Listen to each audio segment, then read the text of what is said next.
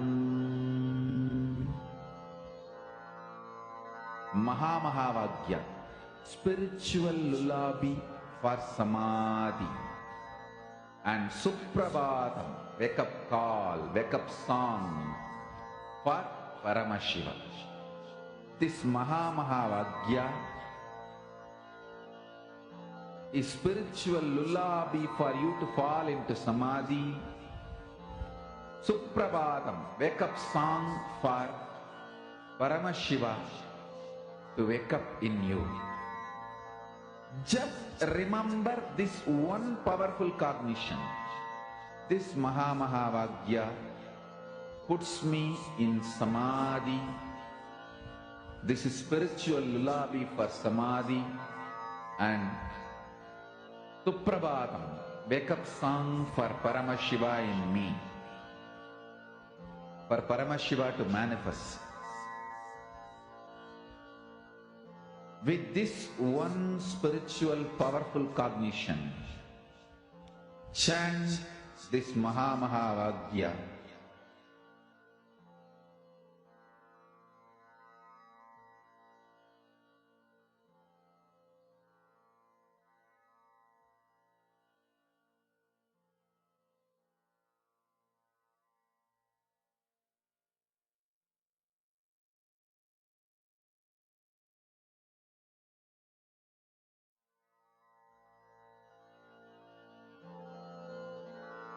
Mahavagya, spiritual lullaby for samadhi, and Suprabhatam, wake up call, wake up song for Paramashiva.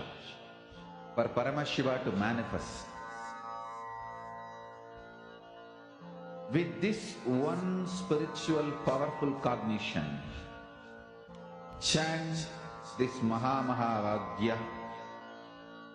Om Nithyananda Paramashivoham. Om Nithyananda Paramashivoham. Om Nithyananda Paramashivoham. Om Nithyananda Paramashivoham.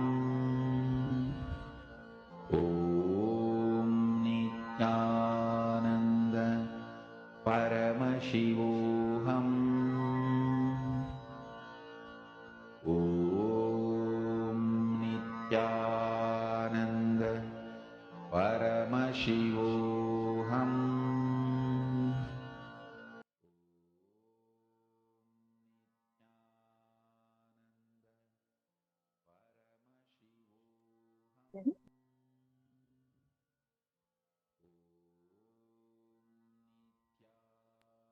Now, as all of you are manifesting, next we are going to be entering into a very, very important session to receive the initiation today.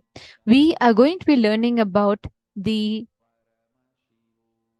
11 dimensions of the universe. We just manifested length. Let us understand what is length, breadth, depth, dimensions of the universe.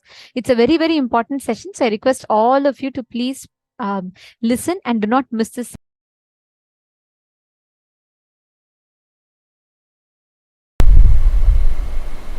With the introduction to the 11th dimension, the intensity of your powerful cognitions will just shoot up. Understand?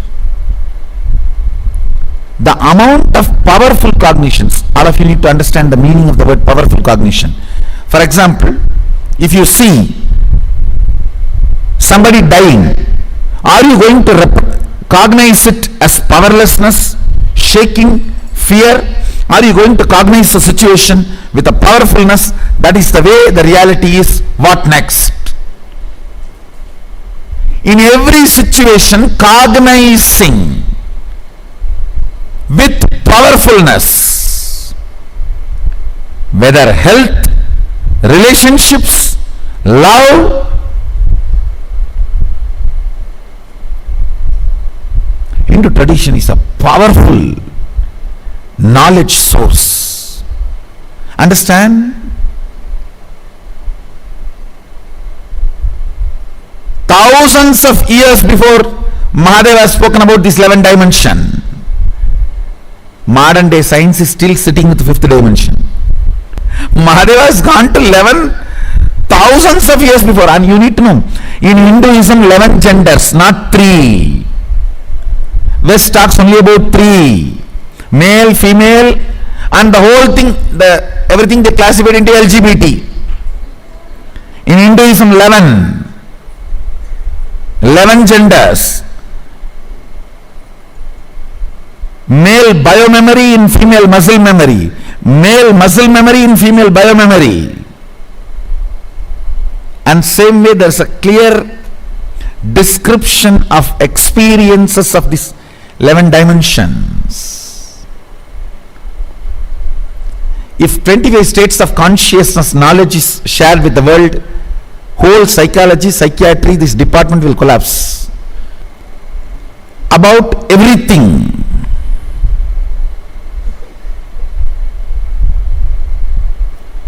Life, desire, good, bad, purpose of life, right, wrong, about everything. Having powerful cognitions, getting matured, having powerful cognitions, getting matured. Because of that powerful cognitions, manifesting powers.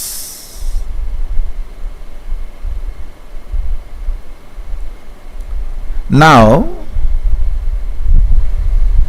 giving powerful cognitions to you about the universe is introduction to 11 dimensions of the universe.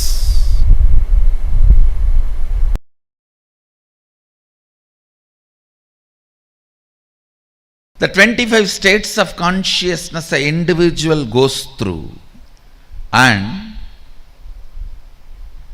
11 dimension of the universe. Listen, the modern day so-called science is able to understand only 4 dimensions: length, breadth, depth, time.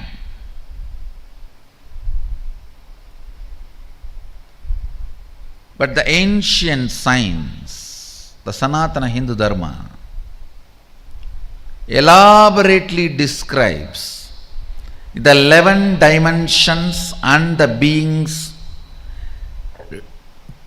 exist in the 11 dimensions: length, breadth, depth, time and space.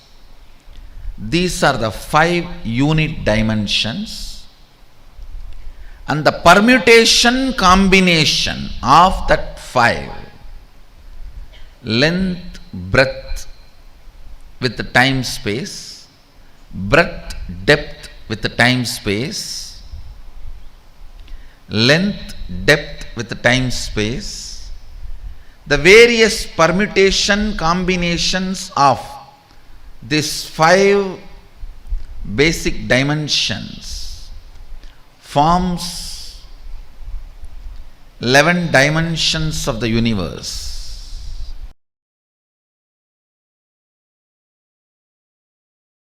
So understand these basic principles. Length. Length means anything which flows with a systematic certain logic. Whether 2 plus 2 is 4, or if you add this acid and this acid, this is the product, comes out. This chemical and this chemical, this is the chemical, comes out. Anything repeatedly flows in the same logic is length dimension. Whether 2 plus 2 is 4 or the Ganga moving from Gangotri to Ganga Sagar. It's all logic. Listen carefully.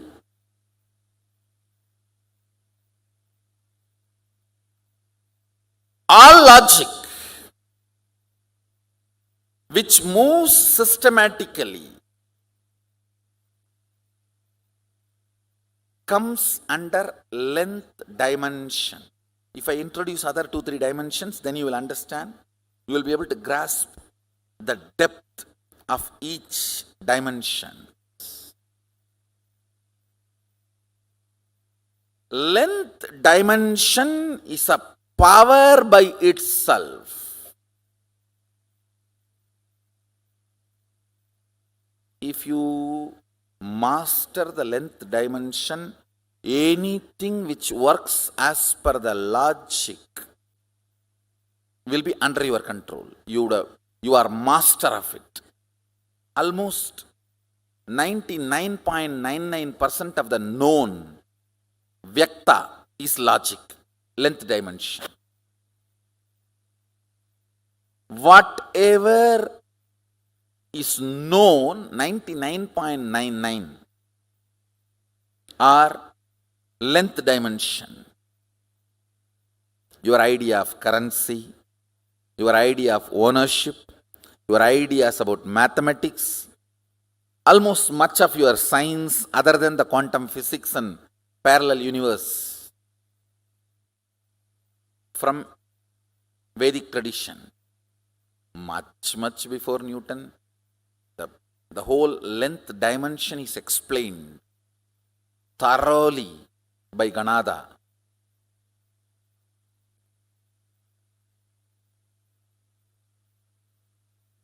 All this which functions with a clear logic is a length dimension.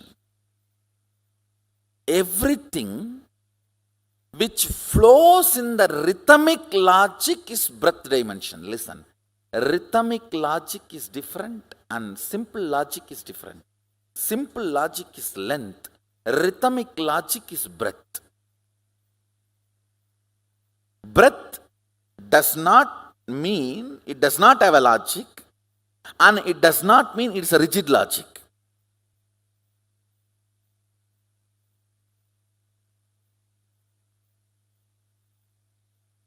See, I want you to know these dimensions, only then I can take you to the next level of experience. Otherwise, when I give you the experience, you will be overwhelmed. See, with understanding about these dimensions, you yourself will know how the powers are manifesting. And you will start playing with them. You getting comfortable with your consciousness and manifesting powers will start happening once you understand these 11 dimensions. Now, see, I have a responsibility. I have to give you this knowledge without giving you suffering. Mahadeva puts that word. There's a clear command. Knowledge has to be given without suffering. All language, all mathematics, all data analysis, all the statistics, all this comes under length dimension. Rhythmic flow of logic is breath. Means it's not that length is not there, but it is not rigid length. It's not rigid logic. Like dance, music, poetry. Poetry is the breadth dimension of language. Silence is the depth dimension of language. Speaking is the length dimension of language.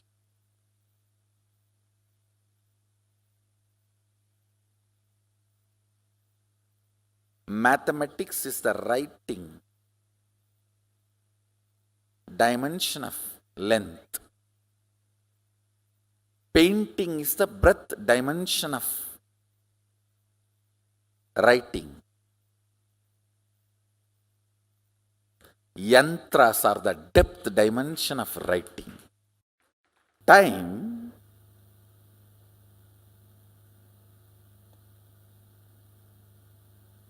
is a frequency dimension of the universe,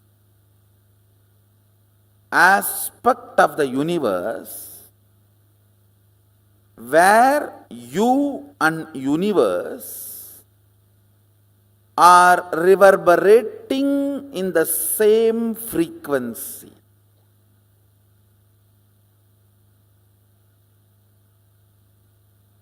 Unit of time of the sun, moon, Kailasa and you is one and the same. Listen, yesterday I said, our 1 year is 1 day for them, but unit is same. Only quantity difference. How many of you are understanding? It's only quantity difference, but not. So in Tattva, principal unit, listen carefully, your logic and logic of the Devatas are different. They are not same. Your breath and Devata's breath, not that far away, little closer. Your depth and Devata's depth, little more closer. But in time, your unit of time and their unit of time is one and the same. There is only quantity difference. Tattva, fundamental principle unit is same. How many of you are getting it?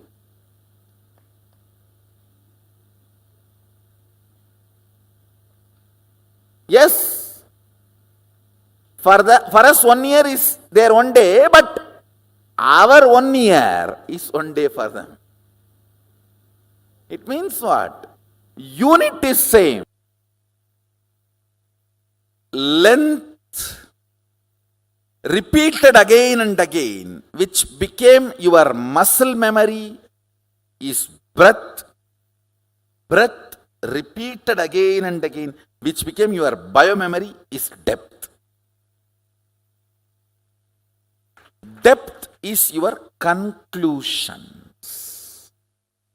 Depth is the cognitions and conclusions you carry about you, life, God, people, everything. Logic of you and the universe is length dimension.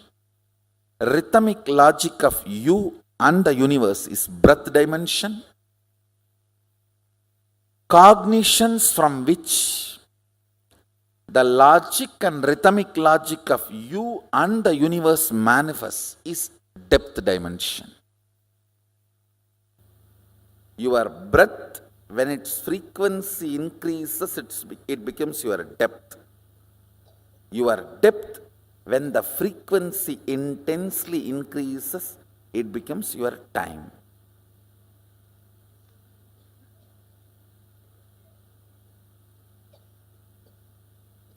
In breath, length is included. In depth, length and breadth is included. In time, length, breadth, depth is included. This fourth dimension is the space where your so-called normal human life faces a breakthrough.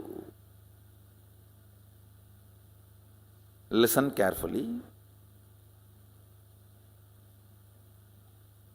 Anybody who is introduced to the time dimension, Kala, manifests even one or two powers related to Kala.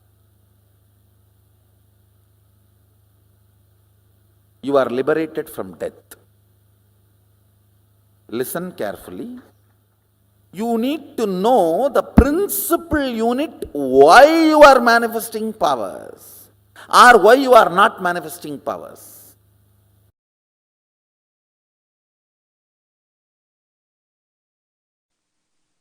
Time is as alive as your skin. If you believe, cognize, your skin is alive.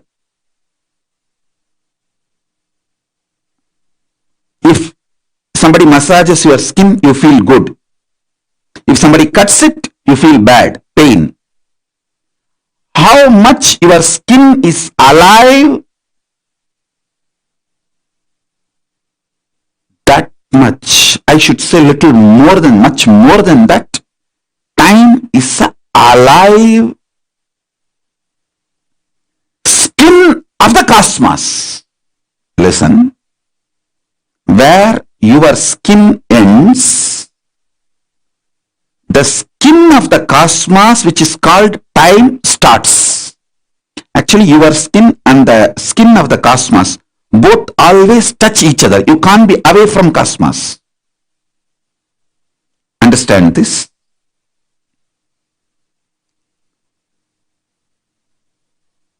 Where your skin ends, exactly that is the spot time starts. Time is the skin of the cosmos. Time is the skin of the cosmos. How you have a nervous system which passes the thought currents inside you, same way the cosmos has a nervous system which passes its decisions and thought currents, that is the space. Your skin is alive. Your nervous system keeps you living. The equivalent of your skin for the cosmos is time. Equivalent of your nervous system for the cosmos is space.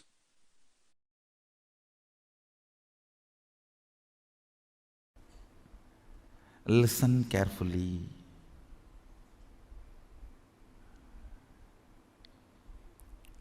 Length, breadth, depth of a person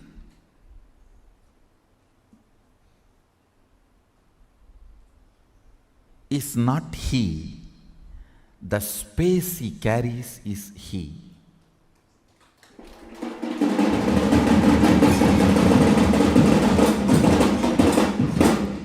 When I say length, breadth, depth of a person, I speak in both the meanings. One, logic, heart and cognition. length, logic, breadth, heart, depth, cognition. This three does not really constitute a person. And length, breadth, depth of the size, shape. Size and shape does not constitute a person. That is why you fall in love with the size and shape, get frightened when you see the space.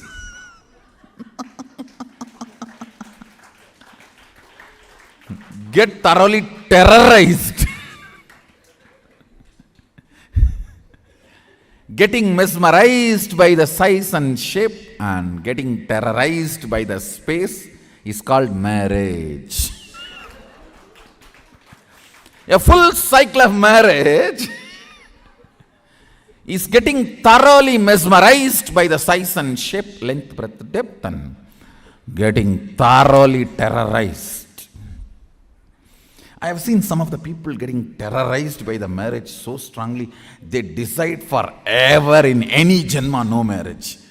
Lot of people are deciding that. That is why more and more by birth the attitude and aptitude moves away from male female. Length, breadth, depth does not constitute a person. Understand, the space you carry decides who you are.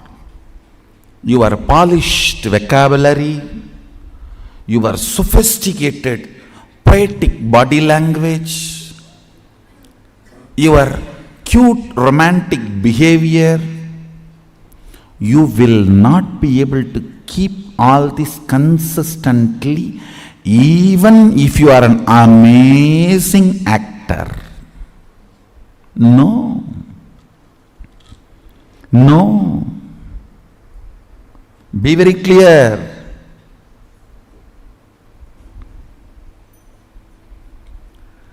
The space you carry, its smell, its flavor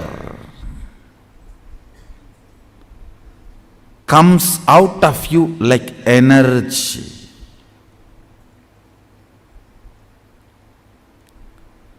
Like energy.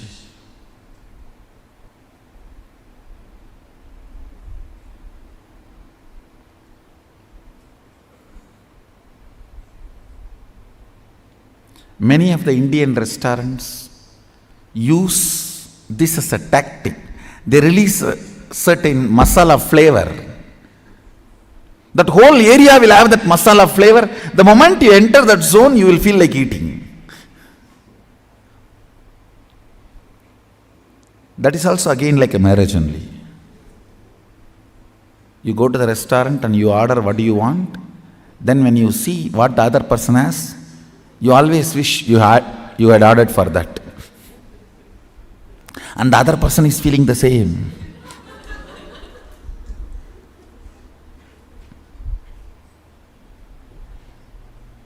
And you can't even exchange the plate, owner will not allow.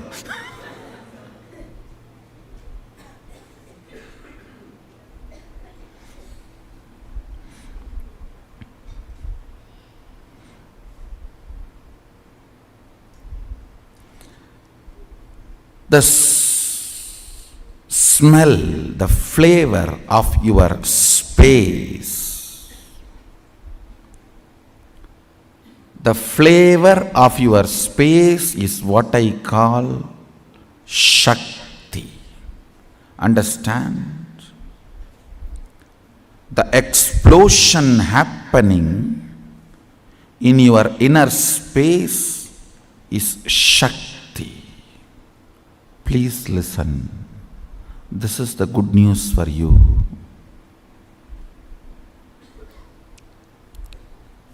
The moment you manifest even one Shakti, I have already entered into your inner space. If I have not entered in your inner space and made the connection, you will not be able to manifest Shakti, because All power manifestation has to start from space, not from depth.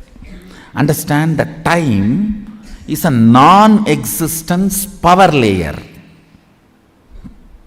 It has no existence, like a length, breadth, depth. It is only when the space collides with the length, breadth, depth, the dust created is time. See, the length, breadth, depth is a mass. Space is a energy. When these two collides, the dust generated is the time. I can roughly compare it to the Vatavarana, the layer around the planet Earth. We call it Valimandalam in Tamil. In English, I think it's called atmosphere. Yes. See, it's like atmosphere. Length, breadth, depth, and space, when they collide, the atmosphere created is time. It has no independent existence. If the length, breadth, depth moves away from the space, the time will not have its existence.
Swamiji so beautifully explained to all of us about length, breadth, depth, and the 11 dimensions. Swamiji actually so practically mapped how even in our day-to-day relationships that we have in life, we see these length, breadth, and depth, but get terrorized when we see this space, which Swamiji defined as what happens in most of the marriages. But in that, throughout this whole satsang, there was very, very important revelation, one that I clicked with so much.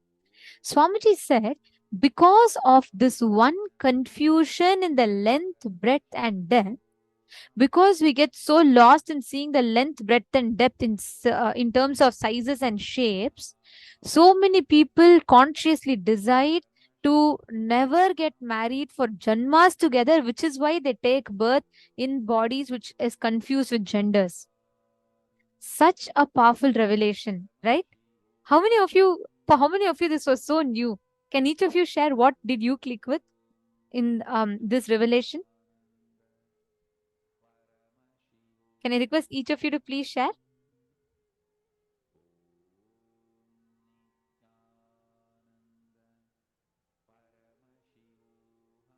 Caesar, Christina. What did each of you click with? Ma Krista Menard, Ma Christina Chenault, Wong Ling. What did each one of you?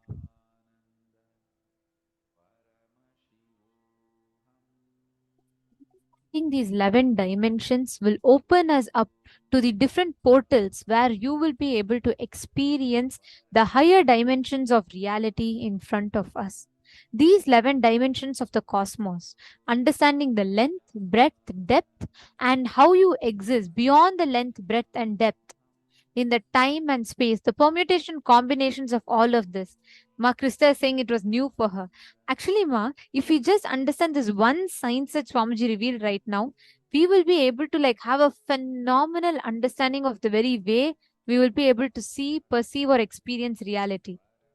And yes, Ma Dahanananda, that's right. That was one of my most favorite clicks as well. Swamiji said, where your skin ends, the skin of the cosmos starts. The time, right? Time is the skin of the cosmos. And that was one of the most profound cognitions that Swamiji revealed, because whenever there's a friction between your skin and the skin of the cosmos, time, you get stuck in the Kala Chakra, in the loop of time.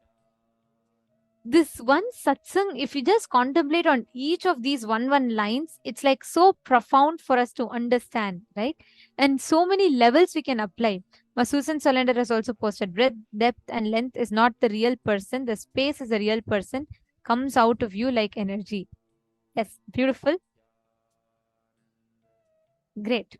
Now, all of us are going to be entering into a very, very important session. I request all the participants to please provide your complete listening, because this session is going to provide to all of us the understanding about how the vertical time zones and the 25 states of consciousness exist. It's going to be a very important session, and there are some exclusive revelations from Swamiji which is not available on public platforms, and this is going to be shared with all of you. So please make sure none of you are missing this. After this, we will be entering the darshan preparation.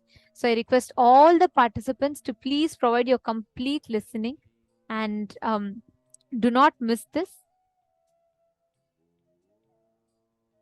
All right. Now we are going to be entering into the session where we are going to be understanding the revelations on the length, breadth, depth, beyond all of these 11 dimensions, the 25 states of consciousness, how the vertical time zones maps to these 25 states of consciousness. Let us now listen to that revelation.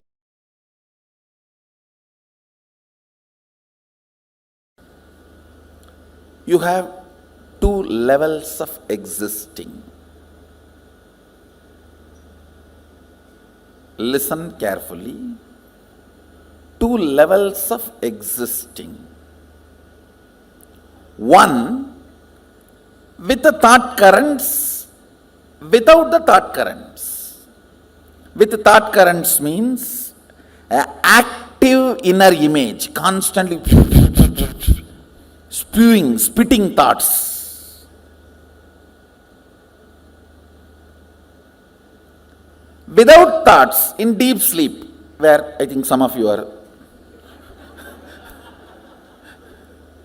in that state now. If you are not hearing me, you are in that state. If you are hearing me, you are not, fortunately.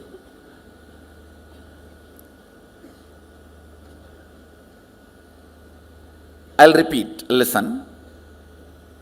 With thoughts, without thoughts. With thoughts, all of you know, constantly picking fight with everyone, everything. Actually, with thoughts is nothing but constantly picking fight with everything. When you stop picking fight with everything, there will be no thought.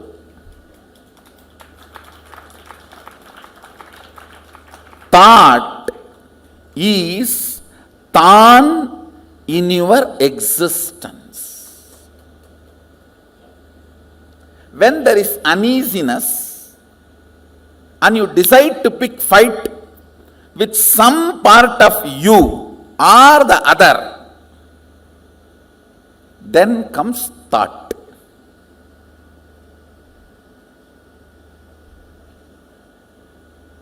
Without thought, you know, deep sleep in the night time or sometimes in the daytime. Whenever you are in the deep sleep, no thought. So these two, same way, listen. With thought, without thought. Same way, with your existence, remembrance of your existence, without the remembrance of your existence.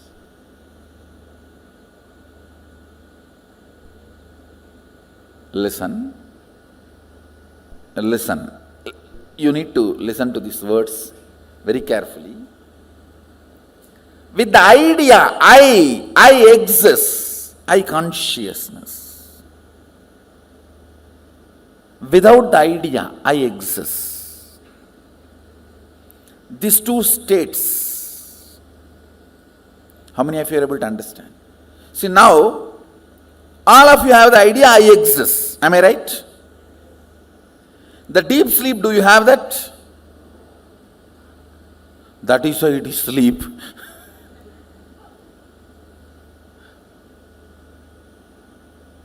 So, there are two ways and two states. Two ways is with thought, without thought. Two states is with the idea I exist and without the idea I exist. How many of you understand that? Project there. Listen.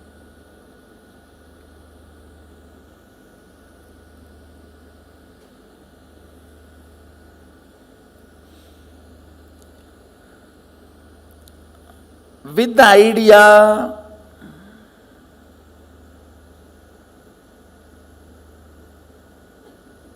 I exist, and with thoughts, listen carefully, because you need to understand this unit.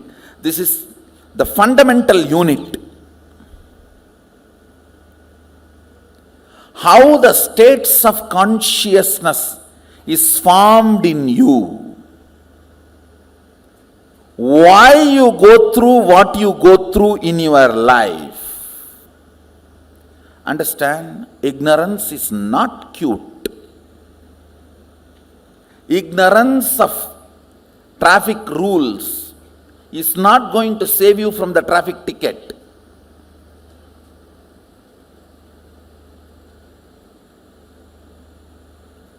Ignorance of traffic rules is not going to save you from ticket. Ignorance is cannot be a reason for not following. Same way in the cosmos, ignorance is not cute. Yes, you can be victim, singing song, oh, I am ignorant, innocent devotee. Who is going to care? No. A devotee cannot be ignorant. Jnana varishta bhakti, devotion established on knowledge and understanding. That is devotion. Understand, I am talking about the fundamental units of life. So let me go to the next word. I am introducing these 4 words. With thoughts, without the idea that I exist. That's called swapna. You may say, no. In dream also I remember I exist. No, listen carefully. In the dream, you will be writing your college examination sitting with your son. How can that be? College exam you wrote much before the marriage. How many of you had this kind of a completely overlapping dream? You need to know the identity I you feel in the dream does not have independent understanding. It is just overlapping, crisscrossing of few thought currents. See, like laser beam, if 4 or 5 beams cross, that point looks like a independently shining, which is not. Same way, in the dream, few thought currents crossing, you feel as if your identity exists, but it is not. It does not have consistency. In one dream itself, that will change 20 times. How many of you have observed? In the waking state itself, it changes. Why do dream state? How many of you say that? But in the waking state, at least little decent. In the waking state, it's more like an unstable spouse. Every half an hour divorce. And every 1 hour patch up. But in the dream state, it doesn't even behave like an unstable spouse. It behaves like a 10 minutes son, 10 minutes boss, 5 minutes brother, 5 minutes enemy. You just don't know how it behaves. Listen carefully. The number of thoughts gives idea that you exist for a spark. That's what happens in the dream state. How many of you are able to understand what I am saying? That is why the idea of I in the dream state is so illusory.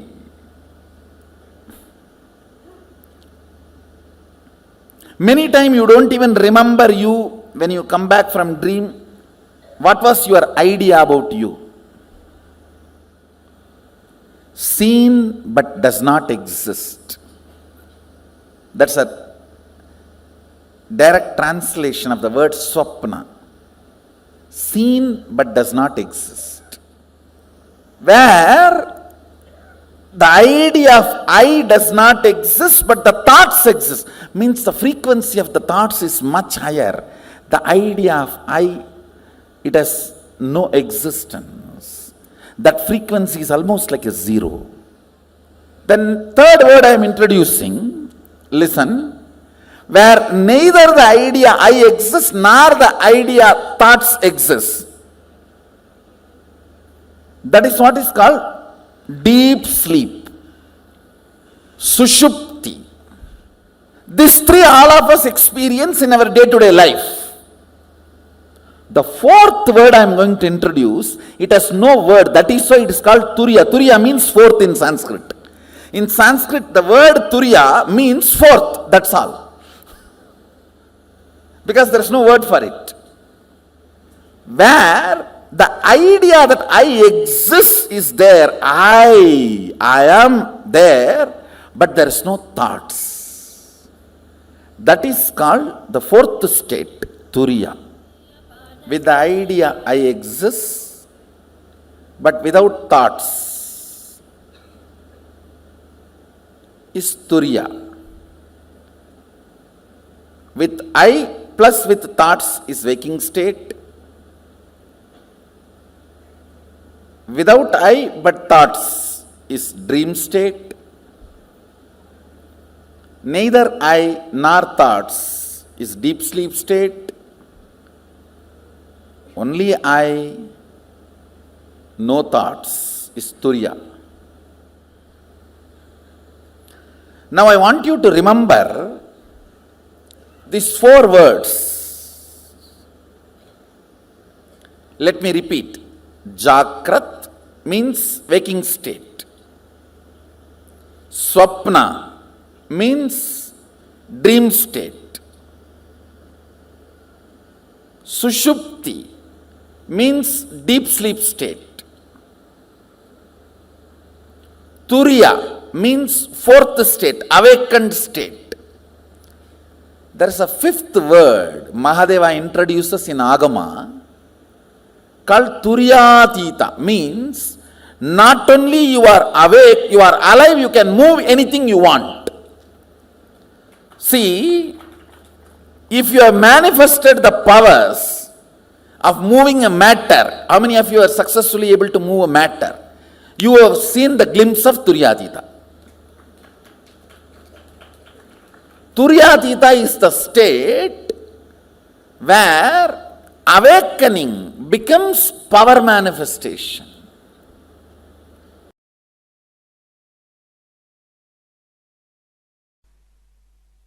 All these 5 states, deep sleep, dream, waking, awakened, alive, all these 5 states in Sanskrit, Sushupti, Swapna, Jakrat, Turiya, Turyatita.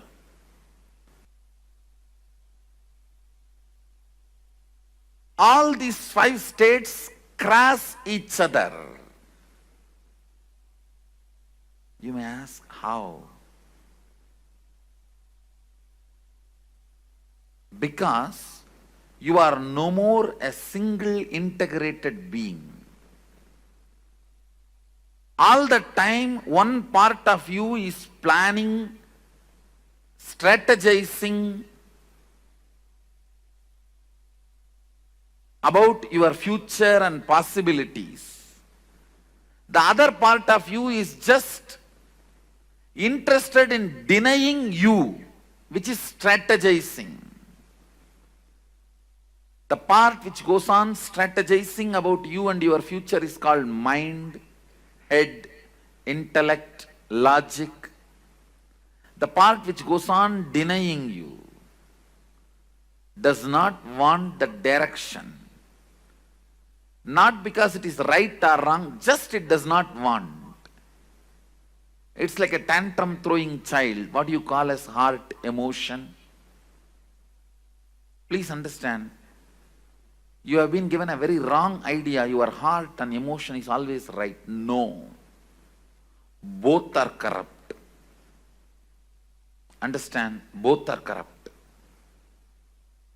Both carry deep incompletions. Heart wants something just because it does not want that. Heart denies something just because head wants it. It's not that always heart is right. No. If you feel heart is right, no. You are wrong. Head is wrong. That does not mean heart is right. Head is wrong does not mean heart is right.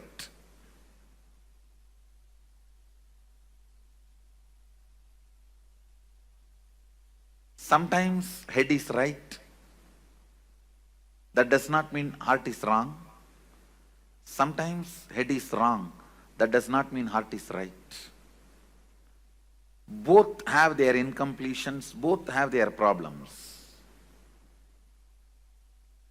Because you are no more a single being, See, invariably when the whole humanity has started experiencing this dual being, two part, that is when our masters declare the Kali started. So two parts of you experiences two different states at a time always. Please understand. If your head, which is strategizing about your future, is now awake, your heart is in dream state, sitting somewhere and doing something else. If you have to put your head and heart together, keep yourself in the waking state, you feel stressed, tensed. Oh, I can't be like that for a long time. Maybe few minutes, okay. Not more than that. How many of you understand what I am saying? How many of you experientially feel, yes, I go through this? Understand, the line, vertical line is a heart projector. Vertical line is heart's line. Horizontal line is logic's line, head's line. So listen, when your head is in Sushupti, heart is also in Sushupti. It is called Sushupta Sushupti, deep sleep, deep sleep. Very rarely you experience this. Even in your deep sleep, if you are lying on your bed for 8 hours, maximum you may experience this deep sleep for 20 to 30 minutes, not more than that. Please understand.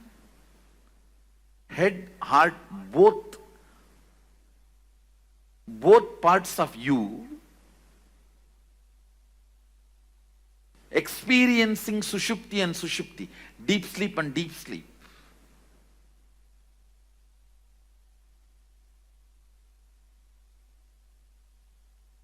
It may happen just for a few minutes. In the whole 6 hours or 8 hours, you are lying on your bed.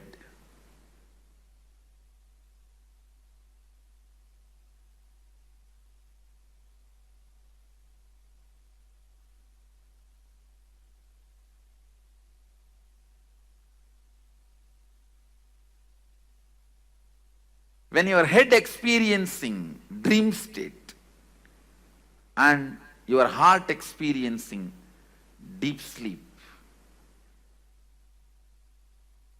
you can perceive this experience when you dream and just fall asleep without even waking up. You will dream something and you will fall asleep without waking up. Again you will dream something, you will fall asleep. Maybe third time or fourth time when you dream only you will wake up. How many of you have experienced this? When you wake up, you will remember all the 3-4 dreams. That is what this state, that Sushupti and Swapna.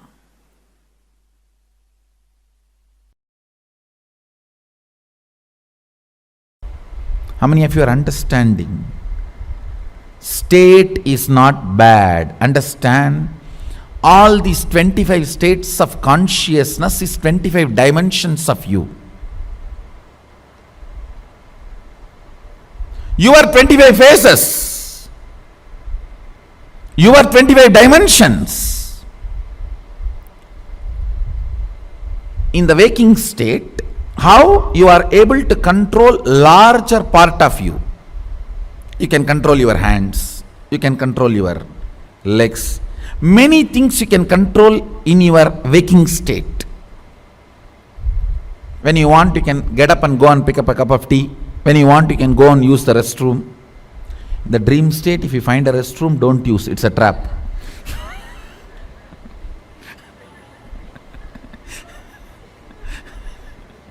Once more, I am repeating. if you missed it. In the dream state, if you find a restroom, don't use it, is a trap. When your bladder is full, it is capable of sending instruction to your brain, and the whole restroom will be built. And you will be made to feel comfortable. Only things are a little wet or hot, you realize what has happened. Understand your ability to have power over your internal and external things makes certain state is good or bad. That's all.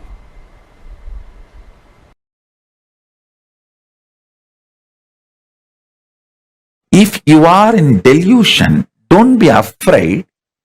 It is actually delusion kicks you to the next level of liberation.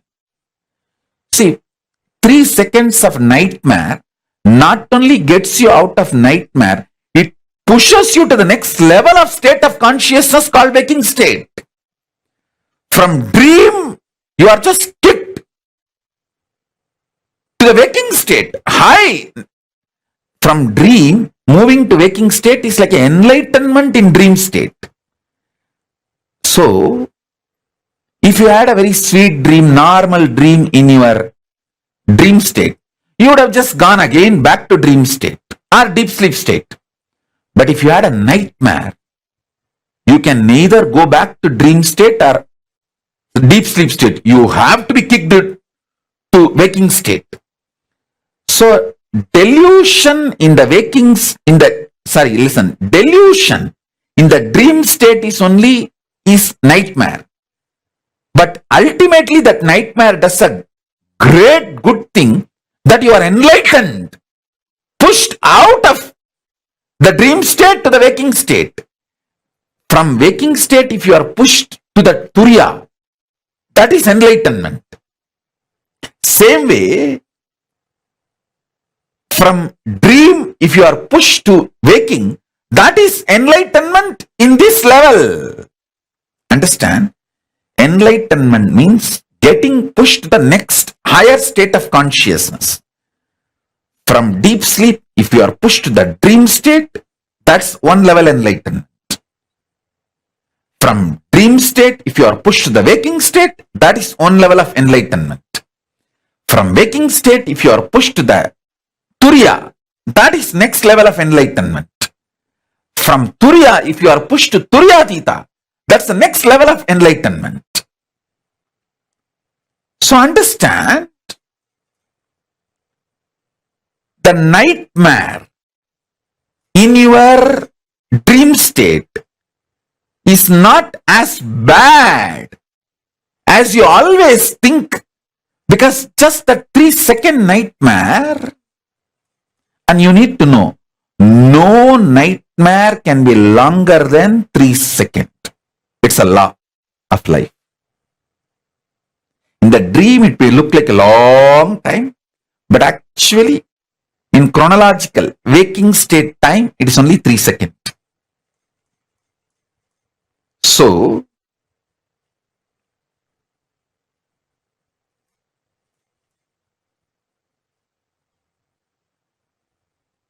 all nightmares are enlightenment in the dream state, because it has pushed you from dream state to the waking state, which is a level of enlightenment as far as the dream state is concerned. I should call there are 4 levels of enlightenment. From deep sleep, when you are pushed to the dream state, it's called dream enlightenment. From dream state, if you are pushed to the waking state, it's called waking enlightenment. From waking state, if you are pushed to Turiya, it's called awakened enlightenment. From Turiya, when you are pushed to Turiyatita, it's called living enlightenment.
Sometimes people ask me, what's the difference between various states of consciousness and various planes of the universe? Understand?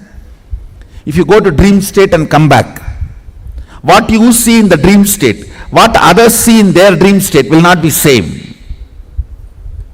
Both of you may be sleeping in the same room. But when you go to dream, the world will be different. When he goes to dream, the world will be different. But conscious planes, the multi-dimension planes of the universe means like a tapoloka, satyaloka, Kailasa. If he gets into Kailasa and you get into Kailasa and come back, description will be same. The scene will be same. Listen carefully. The various states of consciousness is more like the subjective truths. Planes of the universe means subjective truth becoming reality in the universal plane. Understand? How? Now all of you experience the same in this Jakrat plane. This wall is same for all of you. This mic is same for all of you. The interpretations about the mic will be different. The knowledge about the wall will be different. Perception about the wall will be different, but wall is same. Understand? Truth is same. The facts you derive will be different.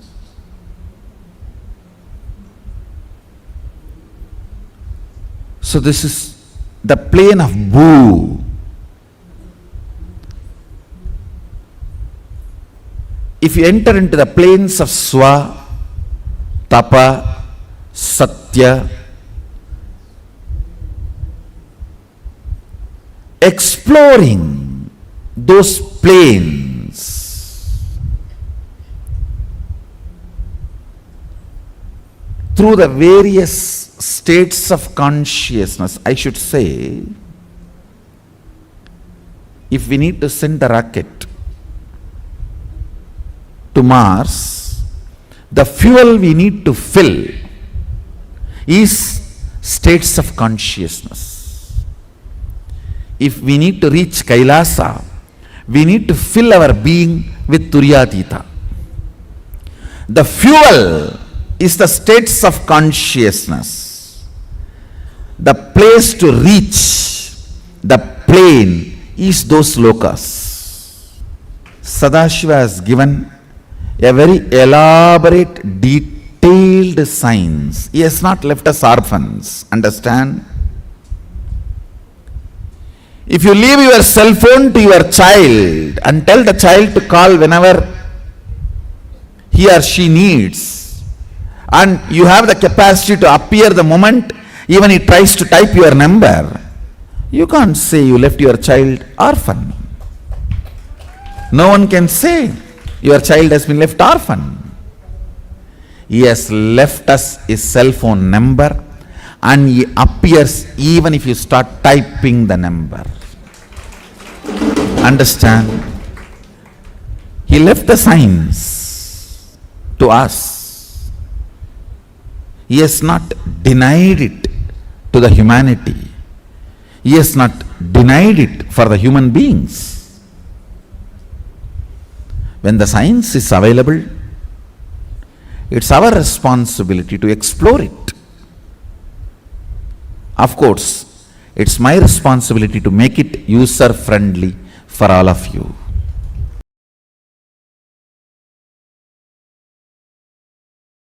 Yoga has religion, that is Hinduism.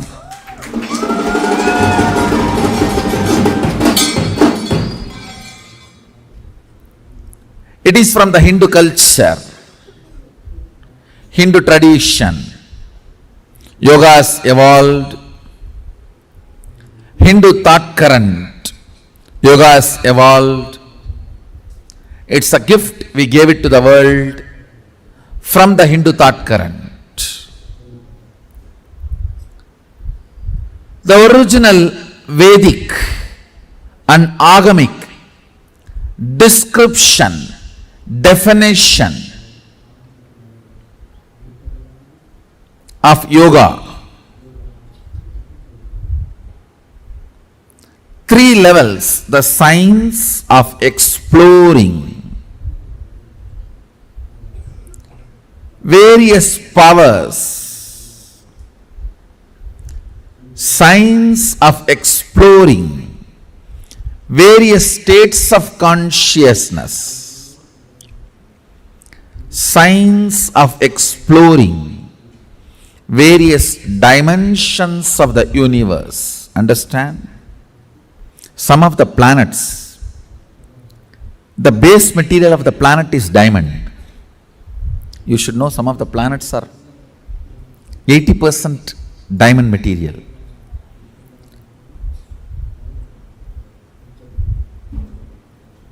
When we have access to the planets and able to transport, what will happen? Nobody can describe. Whether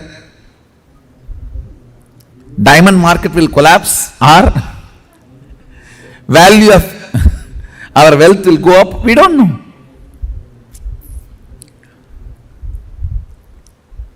Access, possibility, opens new doors which can't be described. You do not know the result and end result. You do not know what all other doors can open through this. Same way,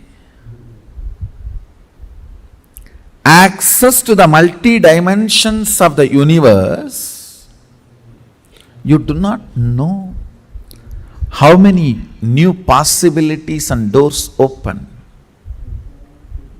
And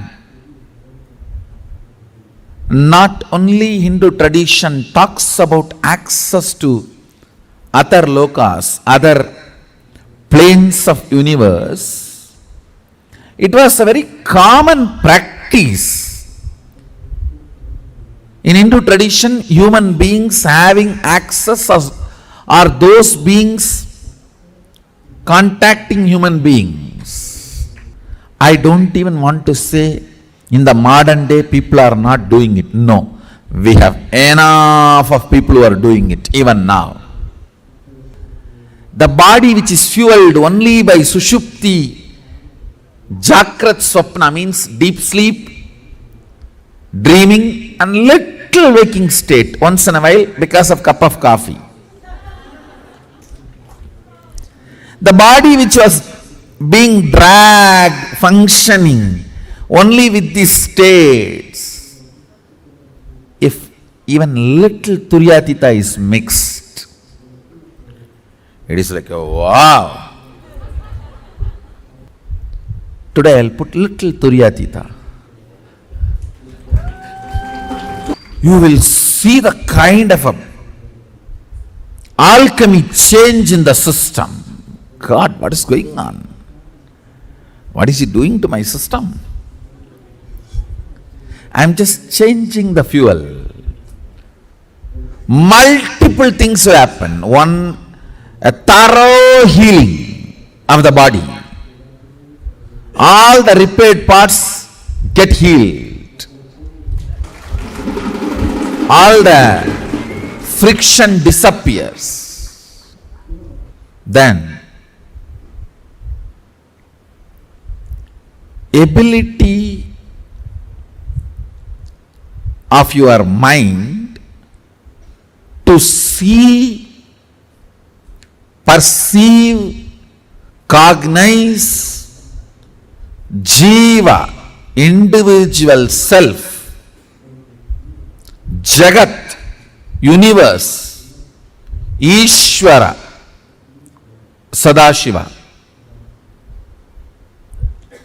Ability to cognize Jiva, Ishvara, Jagat.